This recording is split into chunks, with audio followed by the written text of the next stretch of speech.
প্রেমের টানে সুদূর চীন থেকে ছুটে এসেছেন এক যুবক, নাম তার সি তিয়ানজি। টিকটকে পরিচয়, উইচ্যাটে বন্ধুত্ব, 4 মাসের সম্পর্ক পরিণতি পেয়েছে বিয়েতে। মুসলিম রীতি অনুযায়ী বিয়ে করেছেন বাংলাদেশি তরুণী সুমাইয়াকে। ঘটনাটি ঘটেছে মাদারীপুর সদর উপজেলার পাঁচখোলা ইউনিয়নের মহেশ্বরচর গ্রামে।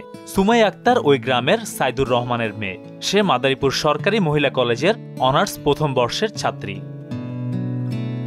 4 মাস আগে টিকটকে পরিচয় হয় সি তিয়ানজি ও সুমাইয়ার। এরপর থেকে যোগাযোগ চলে উইচ্যাটে। বন্ধুত্ব থেকে তৈরি হয় প্রেমের সম্পর্ক। এক পর্যায়ে সুমাইয়া তাকে বাংলাদেশে আসার আমন্ত্রণ জানান।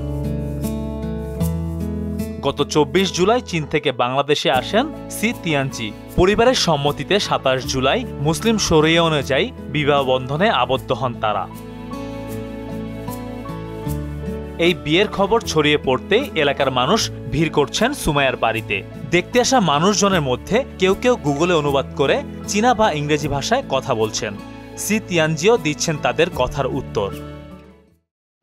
ভালো একটা সম্পর্ক, যার কারণে তার এই প্রেমের টানে চায়না থেকে চলে আসছে তার গ্রামের বাড়িতে।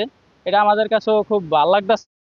চলে আসছে বাংলাদেশে, কিন্তু প্রেম হচ্ছে পবিত্র জিনিস। তবে পরিবার আর ফ্যামিলিগত চায়নার পরিবার মুসলিম, তার জন্য অনেক ভালো লাগলো। সে কথা বললাম ওই ছেলের সাথে।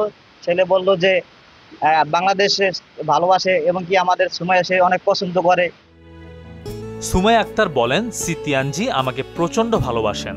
ভালোবাসার টানেই তিনি চীন থেকে বাংলাদেশে এসেছেন। স্বামীর সঙ্গে চীনে যাওয়ার ইচ্ছাও প্রকাশ করেন সুমাইয়া। কথা বলতাম, ওদের ভাষা তো আমি বুঝি না, ওরা আমার ভাষা বুঝে না। তারপর আমি একটা অ্যাপ নামাইছি, ওই অ্যাপসের মাধ্যমে আমি যদি বাংলায় লিখি ওইটা ওদের ভাষায় যায়, আর ও যদি আমাদের ভাষায় ওদের ভাষায় কথা বলে ওইটা বাংলায় আসে। হ্যাঁ, আমার আব্বু আম্মু অনেক খুশি, এলাকাবাসী সবাই খুশি। সি তিয়ানজি বলেন, আমি সুমাইয়াকে ভালোবেসে বাংলাদেশে এসেছি। বাংলাদেশের পরিবেশ আমার খুব ভালো লেগেছে, তবে এখানে গরম অনেক বেশি।